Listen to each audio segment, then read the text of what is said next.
বন্ধুরা, এই skeletal load cell change করা হয়েছে। এইটার সমস্যা ছিল অটোমেটিক ওয়েট আপ ডাউন করতো 200-250 গ্রাম পর্যন্ত। তা আমি চেঞ্জ করছি। এটা হচ্ছে এলজি সুপার 250 কেজি স্কেল। তো এখন আমি স্কেলটা চালু করব, করে দেখব যে অটোমেটিক ওয়েট আপ ডাউন করে কিনা। আশা করি সমাধান হবে। সার্কিট বা লোড সেল চেঞ্জ করলে নতুন করে ক্যালিব্রেশন করা লাগে। যদি না করি তাহলে আমার হচ্ছে ওয়েট অ্যাকুরেট দেখাবে না। তো আমি কিভাবে ওয়েট বা ওজনটা অ্যাকুরেট করি, ভিডিওটা দেখতে থাকুন, দেখলে আপনারাও করতে পারবেন। আর বিভিন্ন স্কেলের এগুলো বিভিন্ন পাসওয়ার্ড থাকে। আমি 5 কেজি ওয়েট দিয়েছি, আমার দেখাচ্ছে 9 কেজি 990 গ্রাম। তো এখন আমি ওয়েটটা নামাবো, নামানোর পরে পাসওয়ার্ড দেব।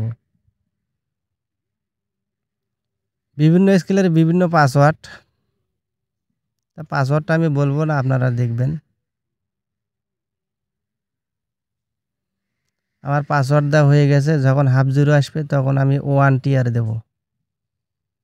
যখন আমার ডট ডট আসবে তখন আমি এখানে স্কেলে ওয়েট দেব 5 কেজি। সাথে কয়েকটা বন্ধুরা আমি মরিচ দিয়েছি। আমার ওয়েটটা অ্যাকুরেট নাই, তো কম আছে, যার করে মরিচ দিয়ে অ্যাকুরেট করে নিয়েছি। আমি 5 কেজি ওয়েট দিয়েছি, আমি এখানে লিখে দেব 5000 গ্রাম। এখন আমি টিআর দেব। দেওয়ার পরে 5 দিয়ে 3টা জিরো দিয়ে আবার দেবো আমি টিআর। টিআর দেওয়ার পরে 250 কেজি স্কেল, আমি 250 কেজি এখানে লিখে দেব। 25,000 গ্রাম গ্রামে লিখে দেব। 25 3টা জিরো দিয়ে টিআর। এখানে আপনারা 5 গ্রামও করে দিতে পারেন। 100 কেজির স্কেল বা 100-র উপরে হলে 10 গ্রাম করে দেওয়া লাগে, তো আমি 10 গ্রাম করে দিলাম। বন্ধুরা, দেওয়ার পরে টিআর দিছি। আমার অ্যাকুরেট এখন 5 কেজি দেখাচ্ছে। আপনারাও দেখেন। আমি ওয়েটটা নামাই, নামানোর পরে স্কেলটা অন অফ করি, করিয়ে আবার আমি ওয়েটটা দেব। আপনারাও দেখেন।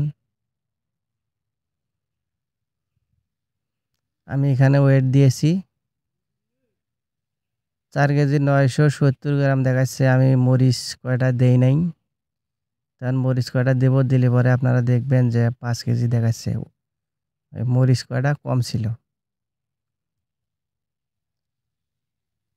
এখন দেখেন 5 কেজি দেখাচ্ছে। যখন ক্যালিব্রেশন করবেন, আপনি যে ওয়েটটা দিয়ে ক্যালিব্রেশন করবেন ওটা অ্যাকুরেট হতে হবে।